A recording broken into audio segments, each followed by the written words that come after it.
Okay, let's get started. Now, first thing, first marks are the biggest marks. I'm going to work from big to small. And I'm going to put in the largest shape and the simplest shape that I can think of, which is a tube. Now the model's bending forward, and so I've got this tubular shape that implies a big mass that's bent in the middle, a big softish mass. Now I'm putting this next piece in, and it's the second biggest piece, which is the hips.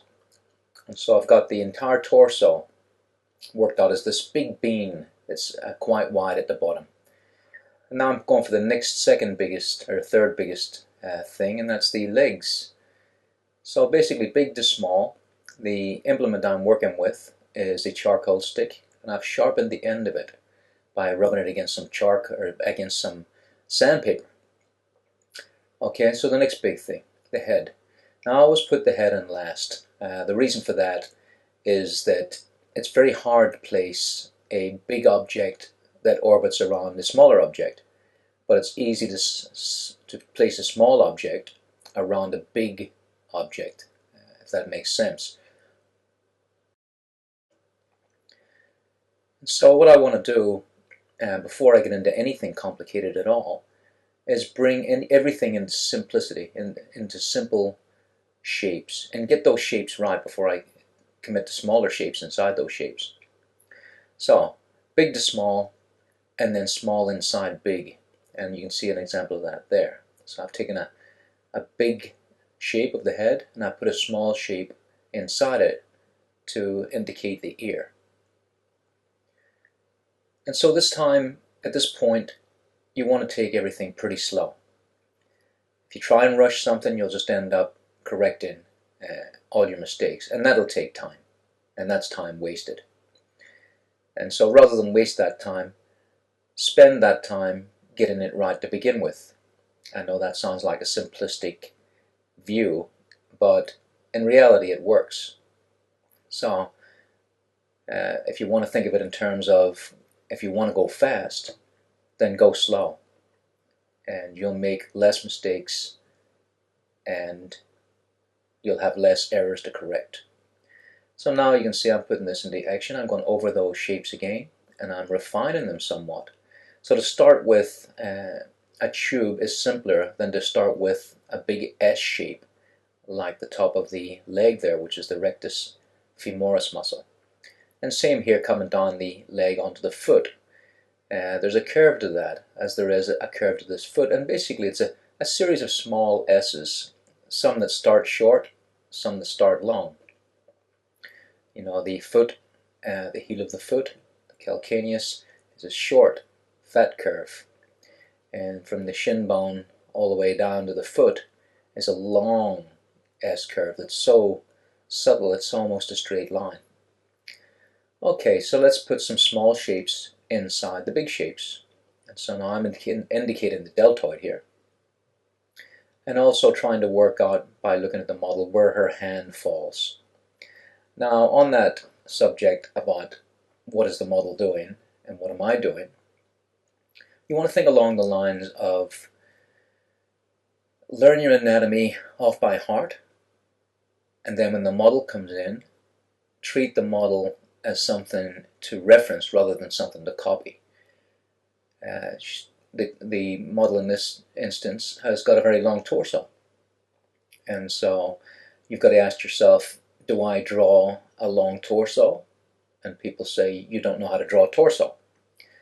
Or shall I draw the standard 8 heads high model and say this is how every figure looks, long torso or short torso, in my art? You can't do that.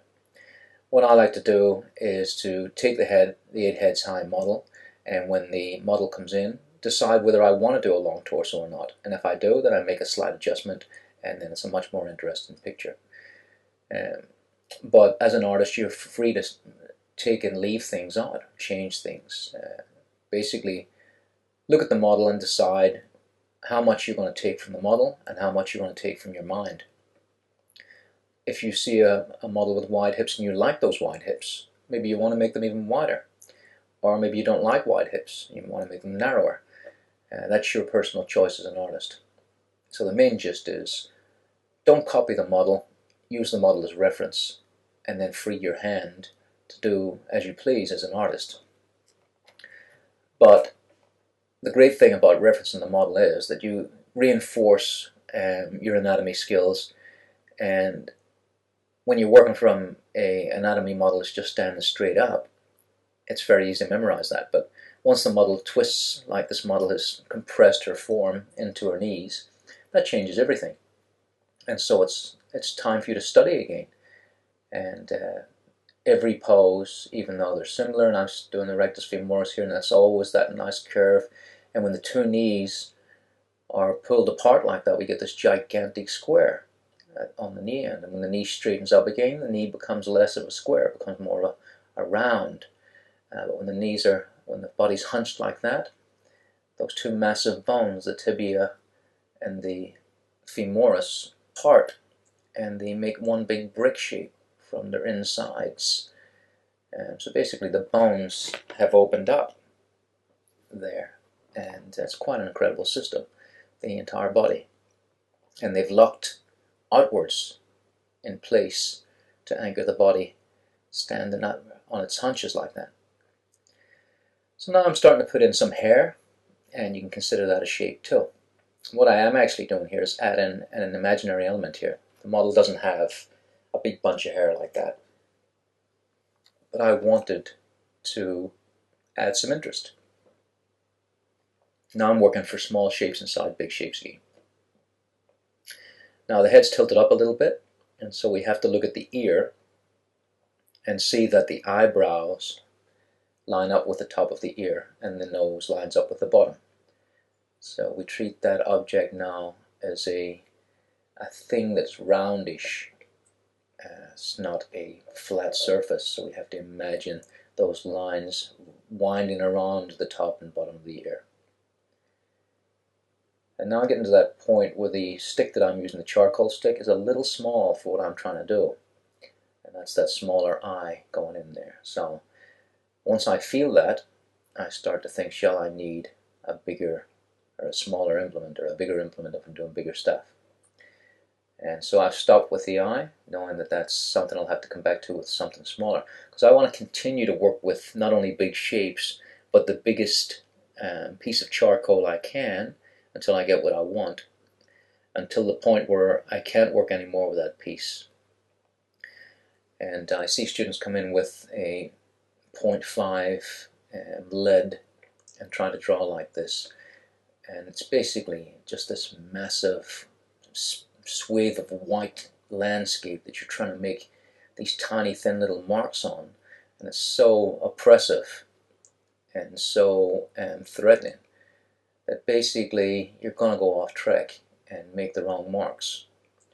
So big tools for big shapes and small tools for small shapes.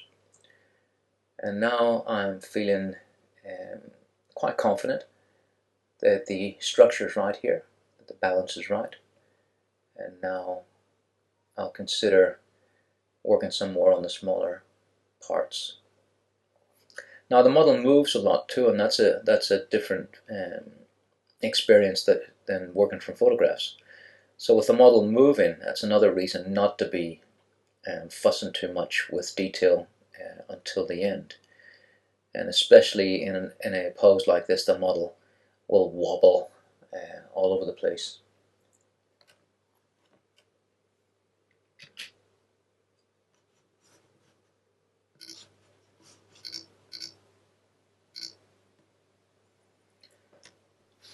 Alright, so we blocked into big shapes, and now we've got big mass with some tone to it.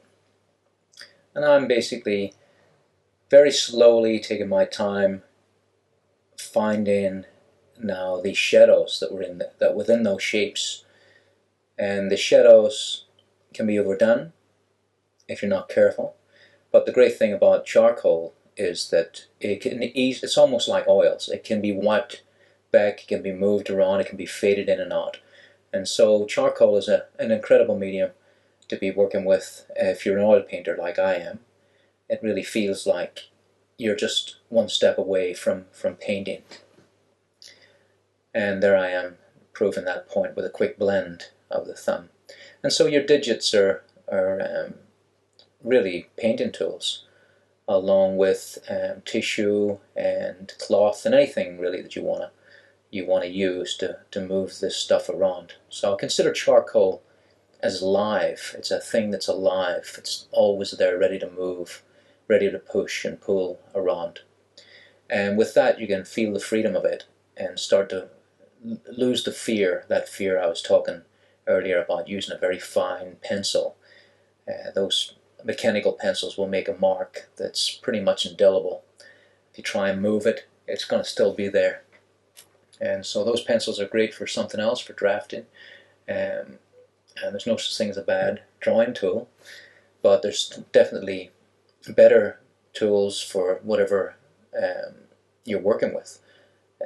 And if I'm working with a figure, I want something that's going to be pliable and something that's going to be organic, just like the figure is. I want to make adjustments. And with the model moving all the time, you've got to be ready to do that.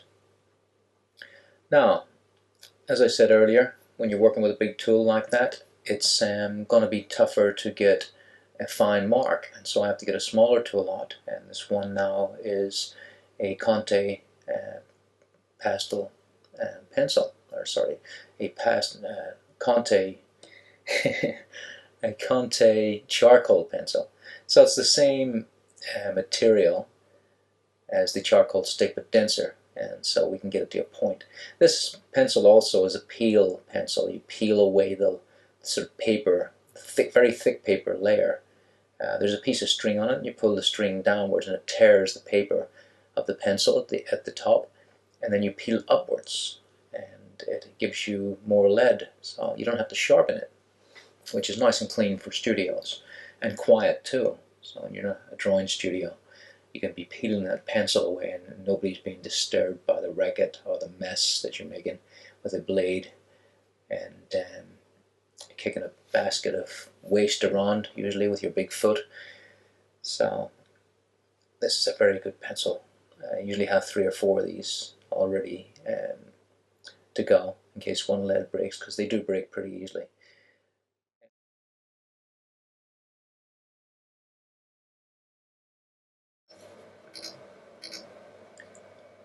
So the basic idea with this lay-in in broad strokes and big charcoal lumps, and then down to this refined edge, the whole idea of this is to set me up to then start to do the render. And the render is the last thing I worry about. If you render too soon, everything becomes hard to work with. You're really not sure what it is you're blending if you start working with the softness to begin with.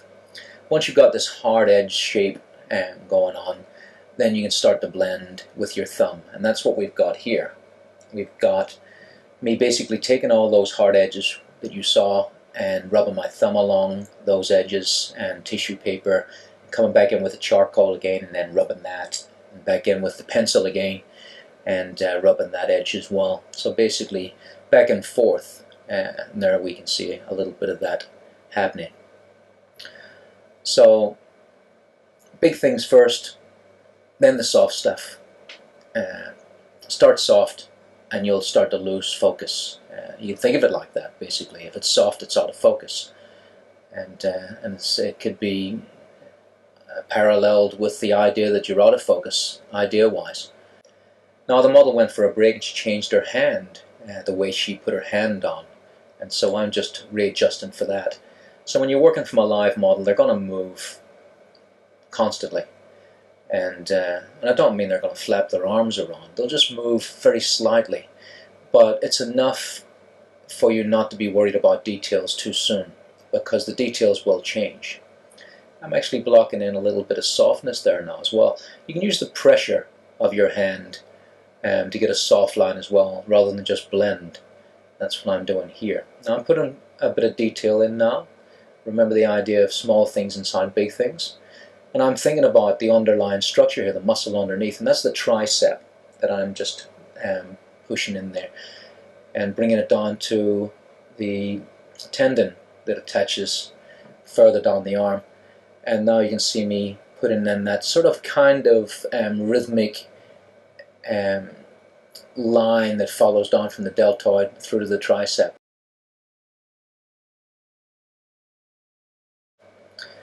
And you can see now that I'm coming back in with the pencil to add imaginary detail this time. I'm going to put a bracelet on here. And I'm just following that form. So knowing that that form is round means that I can place that bracelet in the proper space. And knowing which way things are coming toward you or going away from you is very important. And that arm is being compressed by the leg, and so it's coming toward us a little bit.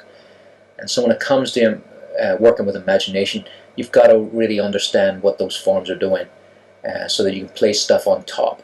If I was to put those lines in the other way, like a smiley face, for instance, going the other direction, it would be wrong. And you see I'm using my detail hand now just to put some darks in, because we're going to get a dark underneath the bracelet, but we're also going to get a dark on the top line too, and that's because the flesh is pressed into it, and so the flesh overlaps the bracelet a little bit and gives us that dark on top too. You got to be aware that that could cause a comic book effect, because generally you don't get a dark on top of other things unless something is pushing over the top, and that's what's happening there. And I'm using here now, it looks very dirty, it comes out, you buy it white. This is an eraser shaped like a pencil, which is really handy, and you can see I'm just pulling those highlights out with it, and very quickly, and you can see that it was only a matter of a minute or two, we have the idea of a bracelet. And the same was done up there with the earring. I'm using a chamois or a chamois cloth there that you get from the usually from the car warehouse people. It's for washing the windows of your car. You throw that in the wash to get rid of the oil, and then once it's dry, it's incredibly soft, softer than any other cloth really. And it pulls back nice gradations, and also you can wipe back the pencil almost to a white paper.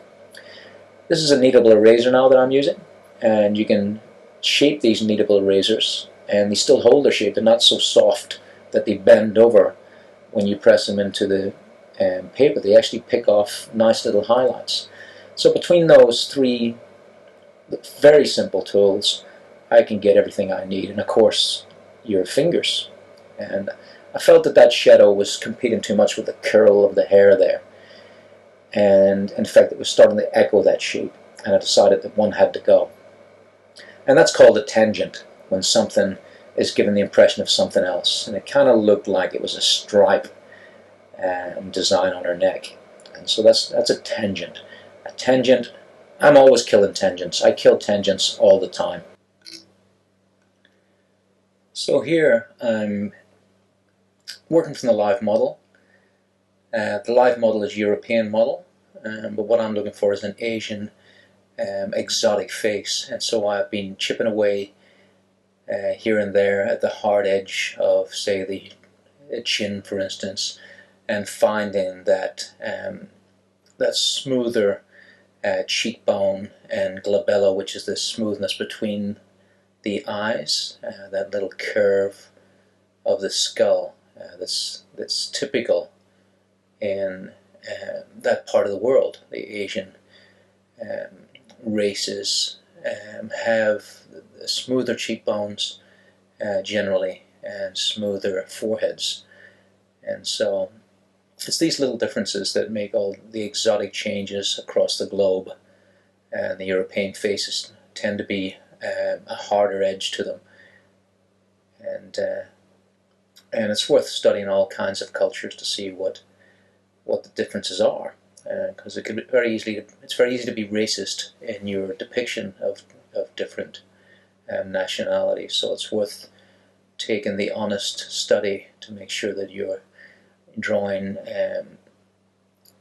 something that's a reality rather than a stereotype.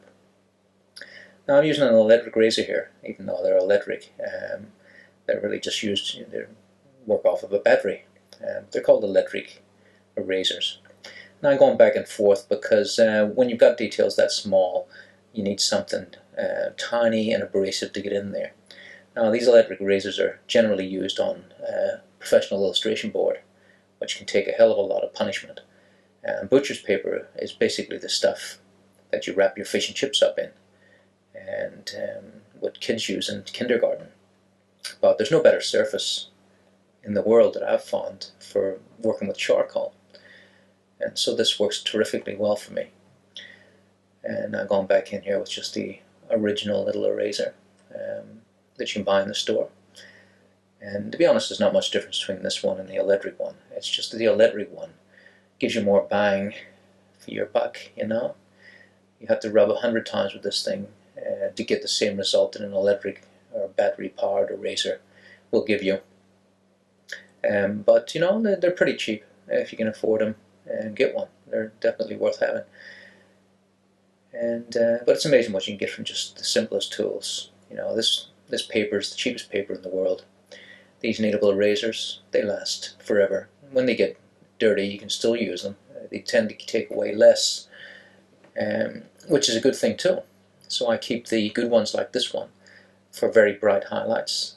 But that would be actually too strong if I wanted to pull out a soft highlight. I would get a dirtier eraser. So basically, same with those paper stumps that you saw. When they're really bright, when they're really brand new, sometimes they're too much. So I keep dirty versions and clean versions of everything and get different results from them. I'm back in with the eraser again, the electric eraser, because I want those very high highlights. And this charcoal pencil gives me the darkest darks. So basically, coming to the end of this drawing, I'm looking for that now. I'm looking for the ultimate contrasts, because it's contrast that draws your eye. And if everything is contrasted, your eye's everywhere. So I'm trying to focus on specific spots and then giving your eye a little rest. So this is a composition study in contrast, and it takes years and years for you to really decide on where you're going to put these things. And what I tend to do is have a bigger swathe of no contrast, and then small tighter areas of contrast. But what doesn't appeal to me is lots of contrast and then very little space for your eye to rest. I tend to like the majority of the picture not to be in contrast, not to have detail, if you want to look at it that way. Because contrast is two things. It can be detail against non-detail. It can be soft against hard. For instance, the contrast outside of the figure there in those speed lines is harsh crumpled tissue. And then when we get to the flesh, even though the flesh isn't really incredibly well blended, compared to the contrast of the tissue paper background, it appears that way. And so it's all a matter of how much you put into your art that's aesthetic, that's in your mind, what works for you. Some people like contrast all over the place, and some people like to look at that, and that can be a style too, but for me it's not.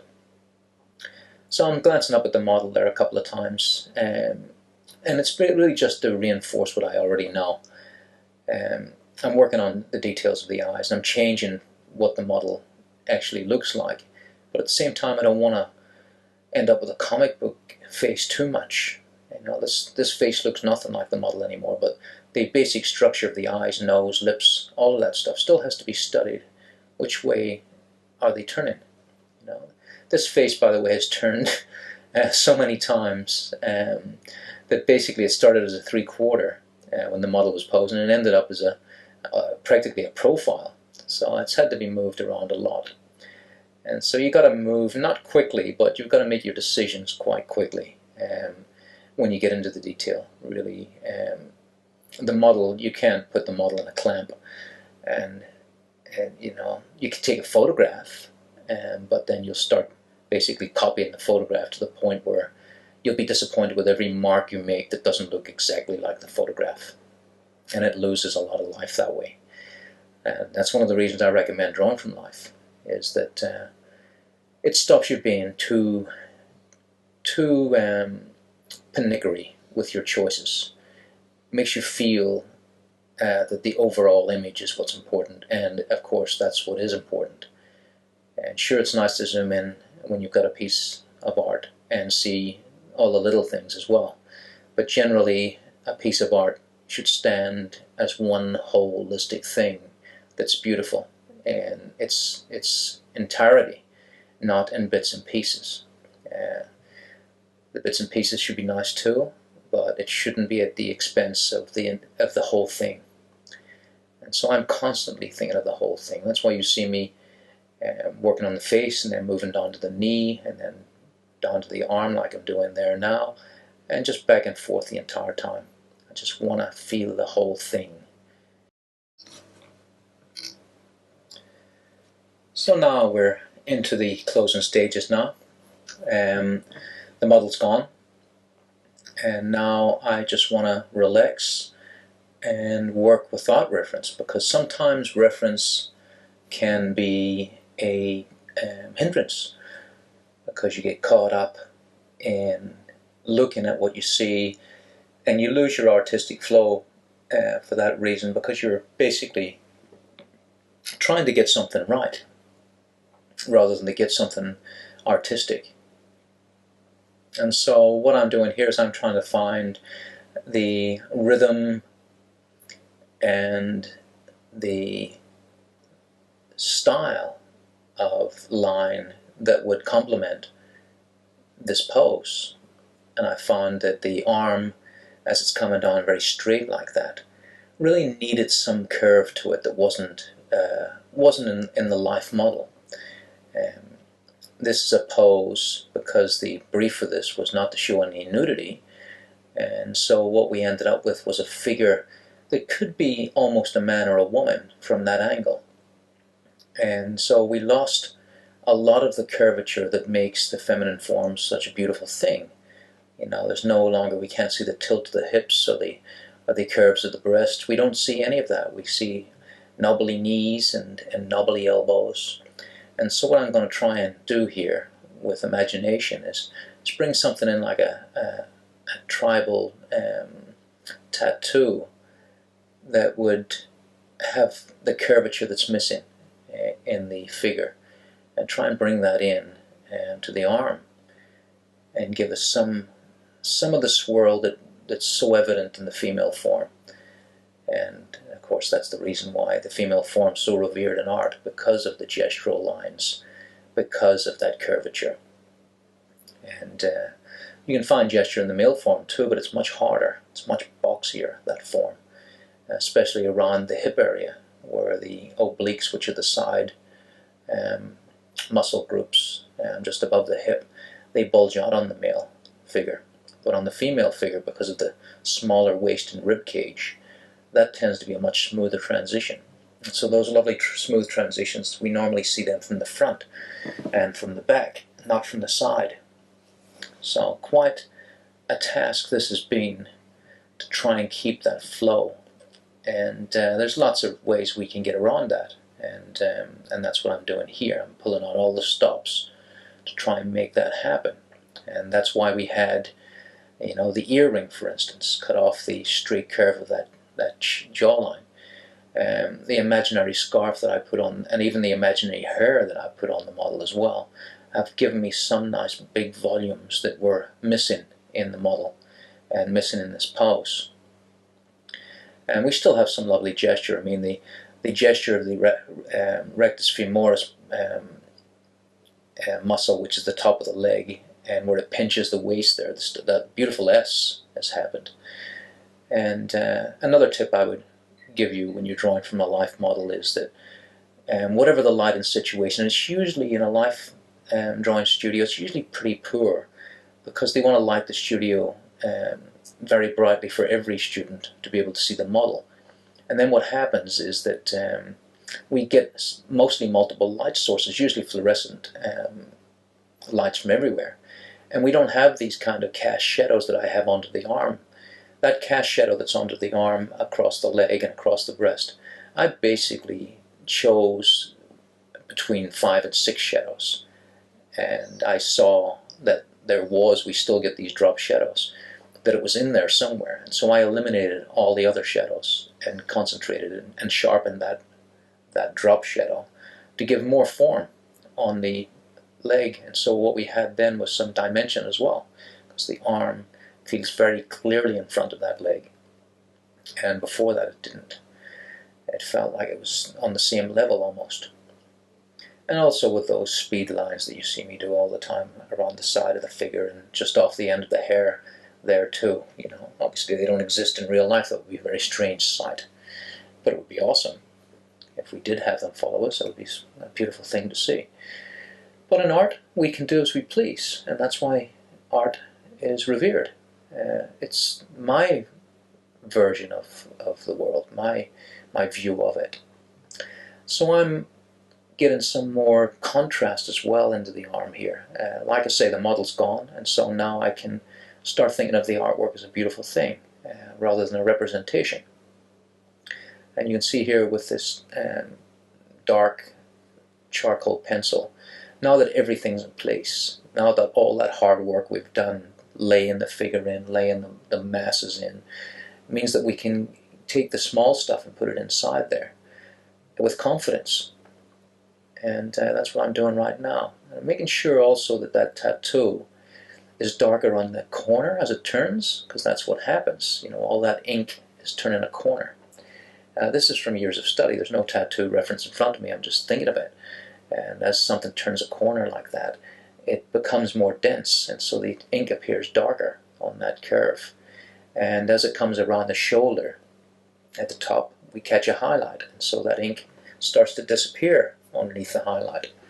And so I'm aware of that and thinking about it the whole time.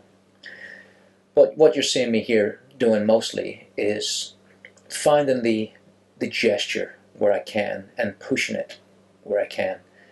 And I have a motto that I tell my students often, and it's push it till it breaks.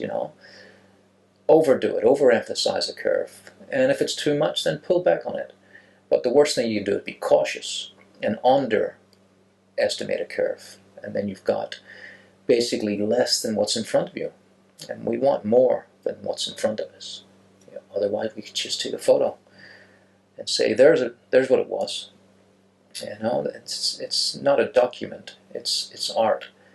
And with art, we want to show a lot of ourselves in there. And so here I come back in again with some big broad end of a charcoal stick. Now that might have seemed a bit haphazard there.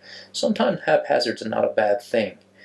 If you think too much about it, you'll end up with very predictable strokes. But what I'm trying to do here, see, I've turned the charcoal on its broadside. I've got a lovely big line there that is totally unexpected. Now when I say totally unexpected, I know that charcoal's going in that direction, but I'm not entirely 100% sure what's going to come from it. And that's what I love about art too. And you can see the reason I put that charcoal there was to basically pop the figure forward as well as give it some movement. Because this is going on the cover of a magazine, and that's quite a lot of space outside of the model there. And there's an echo of where the chin is going. And that kind of stuff comes from when I'm actually drawing. I draw through. I'll draw a line and not stop at an edge and carry on through. And then sometimes I'll just wipe it back. And so from years of drawing, I thought, when I wipe it back and it's gone, I thought, this is actually pretty nice. That was a nice thing. And so I've started to reintroduce it, see the margins, see the mind of the artist at work. And that's what I'm doing here. I'm also taking a rest from the figure, just taking a time away from it to find the bigger sweep of my arm and the bigger sweep of the entire piece. It's often I'll squint my eyes and look at the model and think, what would make this pop more? Because the model will start to disappear, and you realize that around the back area there it was disappearing for me, and I wanted to bring that model forward, but not at the expense of it being a cartoon cutout. Just a very subtle push forward. Like there, for instance, that wasn't subtle enough for me, and so I rubbed it back with my finger. And that's what's great about charcoal as well, that ability to constantly push and pull the stuff around. It's such a beautiful thing to work with. Sure, you'll get your hands dirty, but that stuff cleans right off as well. And so I'll often stop like I've done there, just to reassess. It's good to step back from the canvas and think. That's what I'm doing there. So I'm just taking my kneadable eraser, which is quite a lumpy, scrumpy thing. I'm just making up my own English now. And you can see that it's giving me some nice random strokes. Because I'm trying to find echoes of the figure, echoes of that push forward of the shoulder, and that lunge almost off the edge of that ledge that the model is balancing on. Trying to feel that moment in a bigger, more abstract idea, and that's what I'm doing there. And also trying to bring back that idea of contrast against a softer form. You know, if I've got that harder contrast on the outside, the actual form of the figure will appear smoother. Not that the smoothness is that important, but that's what would happen. That's what becomes of it. And contrast is something that everyone enjoys. We all love to see that. That was a nice little moment there that, even though I was in control of it, there was a little bit of lack of control. And it's that constantly letting, they're called happy accidents, but really they're accidents made with underpinning knowledge that it's going to work. And it's not just kicking the canvas with my feet and hands and hoping for the best. I'm not hoping for the best. I'm doing my best and hoping that maybe a little bit more will come from those random strokes, and that tends to happen. So you can be too careful, but also you can be too sloppy. And this is the constant back and forth of art. You're constantly going back and forth trying to find contrast, back and forth trying to find you know, what complements one edge against another. Sometimes you'll find that you put too many lines, join too many lines. Like on the knee there, I've decided to make some lines disappear. That's called lost and found. You know, because really in reality there is no line around a figure. That's a strange concept. The only times we actually see lines is when flesh meets flesh, not on the outside of flesh. So where the flesh is pushing against itself there, like on the inside of the calf, we see a dark line in real life, but not on the outer edges. So my idea for style is to constantly change the varying widths of the line. I tend to make the darker lines on the darker side of the figure, on the shadow side, and the lighter lines on the side where the light hits. And that's where we get another sort of contrast, a contrast in line width and darkness and light. And so this is me going over the whole thing. Basically, when you start the picture, it's full of energy, and then it starts to get a bit tight, and you start to lose some of the energy. I like to go back over at the end and find that energy again, find that initial first rush, like a sprinter at the end of a race. You know, they start off strong, and then they find their pace, and then they're in there for the long haul, and then when they see the finish line, they pull all that energy out again, because they know it's almost done. They know they have that energy, they have that pull. So rather than, just jog across the line, I like to find that whole big energy burst again and push it out at the end.